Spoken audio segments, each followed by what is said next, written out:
Shalom, selamat siang Bapak Ibu yang kasih Tuhan. Kita berjumpa kembali melalui acara siraman rohani pada siang ini. Dan saya akan mengajak Bapak Ibu untuk sharing firman Tuhan. Namun sebelumnya kita akan bersama-sama berdoa terlebih dahulu. Mari kita berdoa. Bapa yang baik, kami mengucap syukur kalau hari ini kami bersama-sama akan merenungkan kebenaran firman-Mu yang belum menjadi kekuatan buat setiap kami. Bila Roh Kudus yang menolong kami, menerangi kami sehingga kami dapat mengerti kebenaran firman-Mu. Terima kasih Bapa yang baik, pakai hamba yang lemah untuk dapat menyampaikan kebenaran firman-Mu, dan hamba belum menjadi berkat bagi banyak orang. Terpujilah Engkau Bapa, dalam nama Tuhan kami Yesus Kristus kami bersyukur dan kami berdoa. Amin. Ya, hari ini saya mengajak Bapak Ibu untuk sharing tentang firman Tuhan, yaitu mengenai bersekutu dengan Roh Kudus. Nah, yang terambil di dalam Kisah Rasul pasal 5. Ayatnya agak cukup panjang, tapi saya membaca satu ayat saja. Ayatnya kalau Bapak Ibu bisa buka Alkitab, yaitu pasal 5 ayat 26 sampai 42. Tetapi saya akan membacakan ayat yang ke-32 saja. Demikian kata firman Tuhan, dan kami rasul-rasul adalah saksi dari segala sesuatu itu, kami dan Roh Kudus yang dikaruniakan Allah kepada semua orang yang mentaati Dia. Amin. Bapak Ibu yang kasih Tuhan, kehidupan rohani orang Kristen yang benar pasti mengalami pertumbuhan. Jadi rohaninya itu akan mengalami pertumbuhan secara rohani, menjadi dewasa, dan semakin bertumbuh semakin dewasa, tidak stagnan, tidak berhenti dan mandek begitu saja. Nah, jadi kehidupan rohani itu harus bertumbuh Bapak Ibu yang kasih Tuhan. Itulah yang dikehendaki Tuhan. Kenapa? Karena orang Kristen harus dewasa rohani. Supaya apa Bapak Ibu yang kasih Tuhan? Ketika rohani itu menjadi dewasa, maka kita akan kuat dan kita tidak akan mudah lemah. Oleh sebab itu, ketika kita mengalami pertumbuhan rohani, kita membutuhkan bantuan Roh Kudus untuk menolong kita supaya kita bertumbuh, sehingga Roh Kudus itu menolongi kita dalam seluruh aspek hidup kita. Nah, ketika kita sadar bahwa hidup kita itu harus melibatkan sepenuhnya Roh Kudus dalam hidup kita, dan maka kita akan selalu dalam segala hal dalam hidup kita, pasti kita akan meminta bantuan kepada Roh Kudus untuk menolong kita. Nah, Bapak Ibu yang kasih Tuhan, kalau kita melihat cerita-cerita dari tokoh-tokoh Alkitab yang mengalami perkara-perkara hal-hal yang luar biasa, semuanya itu Bapak Ibu yang kasih Tuhan tidak lepas dari pertolongan dan penyertaan daripada Roh Kudus.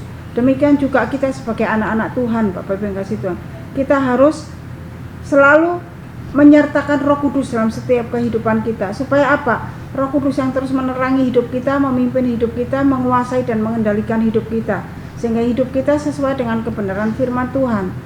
Oleh sebab itu penting sekali kita ada persekutuan dengan Roh Kudus dalam setiap kehidupan kita. Nah, Bapak Ibu yang kasih Tuhan, Tuhan juga menghendaki supaya setiap kita itu dapat hidup sesuai dengan kebenaran firman Tuhan. Kenapa? Karena setiap kita ini dengan luar biasanya sudah direncanakan atau dirancangkan oleh Allah dalam setiap kehidupan kita, dan dalam persekutuan Roh Kudus itu hati kita dipenuhi oleh Roh Kudus terus, dan hidup kita akan menyadari segala hal-hal yang tidak baik. Dan ketika kita membaca firman Tuhan, renungkan firman Tuhan, kita akan disadarkan bahwa firman Tuhan itu menegur kita, firman Tuhan itu mengingatkan kita, sehingga hidup kita dapat dirubah. Dan hidup kita semakin diperbarui demi hari, semakin hari itu diperbarui oleh kuasa Roh Kudus yang membuat kita bertumbuh dan menjadi dewasa rohani. Bapak Ibu yang kasih Tuhan, kalau kita sadar kita mempunyai persekutuan dengan Roh Kudus yang baik, maka Bapak Ibu yang kasih Tuhan, hidup kita itu akan terus bertumbuh di dalam Tuhan. Nah, Bapak Ibu yang kasih Tuhan, di dalam persekutuan kita bersama dengan Roh Kudus, maka kita akan mengalami terobosan-terobosan baru dalam setiap kehidupan kita, dan kita tidak hidup biasa-biasa saja atau monoton. Nah, dan hidup kita akan jatuh bangun dalam dosa. Tidak seperti itu Bapak Ibu kasih Tuhan. Kalau kita hidup bersama dengan Roh Kudus, dengan bersekutu dengan Roh Kudus, maka hidup kita itu akan mengalami terobosan baru dan mengalami perubahan demi perubahan hari lepas hari. Karena Roh Kudus yang menolong kita, terus memimpin kita, menerangi kita, dan menyadarkan kita akan segala kesalahan dan akan dosa, sehingga membuat kita Bapak Ibu yang kasih Tuhan akan terus diperbaharui. Nah,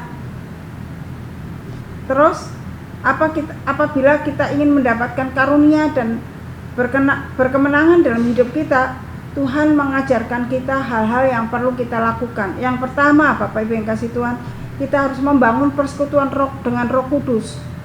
Kenapa kita harus membangun persekutuan dengan Roh Kudus? Supaya Roh Kudus ada terus dalam hidup kita.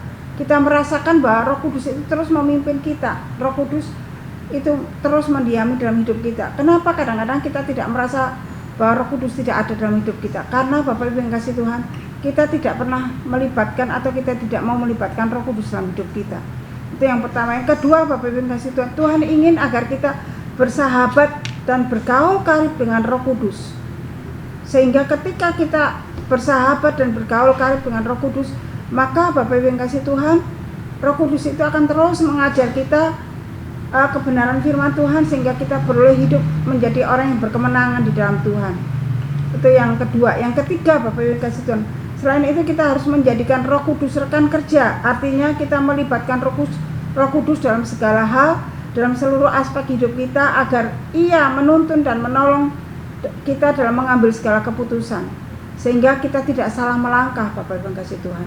Nah, masalahnya banyak orang-orang percaya atau orang-orang Kristen yang tidak mau mengandalkan Roh Kudus, yang tidak mau melibatkan Roh Kudus dalam hidupnya, sehingga orang itu mau semaunya sendiri, semuanya mengambil keputusan sendiri, sehingga ketika keputusan yang diambil salah, setelah itu menjalani hidup yang sulit, baru menyalahkan Tuhan, menyalahkan Roh Kudus. Kenapa nggak dipimpin oleh Roh Kudus? Padahal kita sendiri yang tidak mau melibatkan Roh Kudus itu menyertai kita, menolong kita dalam segala hal. Nah, oleh sebab itu Bapak Ibu yang kasih Tuhan, mari kita bergaul karib dan bersekutu dengan Roh Kudus, bersahabat dengan Roh Kudus dan bergaul karib, sehingga kita dapat merasakan kehadiran Tuhan dalam hidup kita, merasakan pimpinan dan pertolongan Tuhan, dan kita dapat mengalami kemenangan demi kemenangan yang daripada Tuhan. Nah, Bapak Ibu yang kasih Tuhan, selain kita bergaul karib, bersahabat karib, yang ketiga kita berjalan bersama dengan Roh Kudus dalam segala hal, dalam setiap waktu, setiap saat. Kenapa Bapak Ibu yang kasih Tuhan? Dalam kita berjalan bersama dengan Roh Kudus, maka hal-hal tertentu atau saat-saat tertentu kita akan diberikan pengertian-pengertian yang luar biasa. Ketika kita mengalami sesuatu masalah yang luar biasa dahsyat, kita tidak akan mudah menyerah, kita tidak akan putus asa. Kenapa? Karena Roh Kudus yang pimpin, menolong, menyertai kita, sehingga kita dapat diberikan pengertian, hikmat yang daripada Tuhan melalui pimpinan Roh Kudus itu, sehingga kita dapat mengalami kemenangan. Itu tidak hanya sebentar-sebentar, tetapi selalu, setiap saat, setiap waktu, yang itu harus kita lakukan, Bapak Ibu yang kasih Tuhan. Nah, yang keempat, bagian yang keempat, yaitu selain itu kita harus menjadikan Roh Kudus rekan kerja. Artinya kita melibatkan Roh Kudus dalam segala hal, dalam seluruh aspek hidup kita, sehingga Dia yang menuntun, menolong, dan memegang tangan kita, sehingga Bapak Ibu yang kasih Tuhan, seluruh rangkaian hidup kita, perjalanan hidup kita itu ada dalam kendali Tuhan, sehingga kita dapat menjadi orang-orang Kristen yang dewasa rohani, yang dapat mengerti dan memahami kebenaran firman Tuhan, dan dapat menjadi berkat bagi banyak orang, menjadi orang Kristen yang berkemenangan, dan menjadi orang Kristen yang tidak gampang menyerah, tetapi menjadi orang-orang Kristen atau orang-orang yang percaya kepada Kristus, menjadi orang yang pemenang di dalam Tuhan, dan tidak gampang putus asa.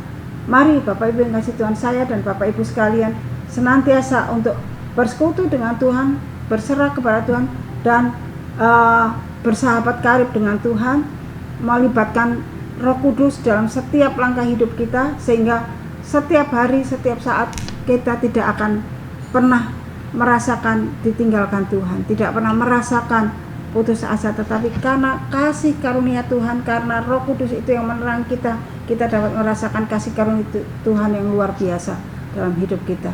Nah, Bapak Ibu yang kasih Tuhan, bila firman Tuhan ini belum menjadi kekuatan bersama, kekuatan saya dan kekuatan Bapak Ibu sekalian, apa yang Bapak Ibu alami saat ini? Apakah Bapak Ibu merasa bahwa saat ini rohani Bapak Ibu mengalami stagnan dan tidak berhenti sampai di situ, dan tidak bisa merasakan kehadiran Allah, kehadiran Roh Kudus dalam hidup Bapak Ibu sekalian? Mulai hari ini, mari datangilah Tuhan, menghampirilah Tuhan, maka engkau akan mengalami lawatan Tuhan, kuasa Tuhan menyertai Bapak Ibu sekalian. Nah, biarlah firman Tuhan ini boleh menjadi kekuatan kita bersama. Amin. Mari kita bersama-sama berdoa. Mari kita berdoa. Bapa yang baik, kami mengucap syukur kepadamu untuk pertolonganmu, dan kami percaya Roh Kudusmu tidak pernah meninggalkan kami, tetapi terus menerus ada dalam hidup kami dan memimpin hidup kami, menerangi hati, pikiran, jiwa, roh kami, sehingga kami boleh menjadi orang-orang Kristen yang menang di dalam Tuhan dan menjadi berkat dan menjadi terang bagi banyak orang. Meteraikan kebenaran firman-Mu dan berikan keberanian, kemampuan untuk kami dapat menjalankan kebenaran firman-Mu sesuai dengan kehendak dan rencana-Mu. Terima kasih Tuhan, berkati setiap kami. Terpujilah Engkau Bapa, dalam nama Tuhan kami Yesus Kristus kami bersyukur dan kami berdoa. Amin. Shalom, Tuhan berkati. Sampai ketemu lagi.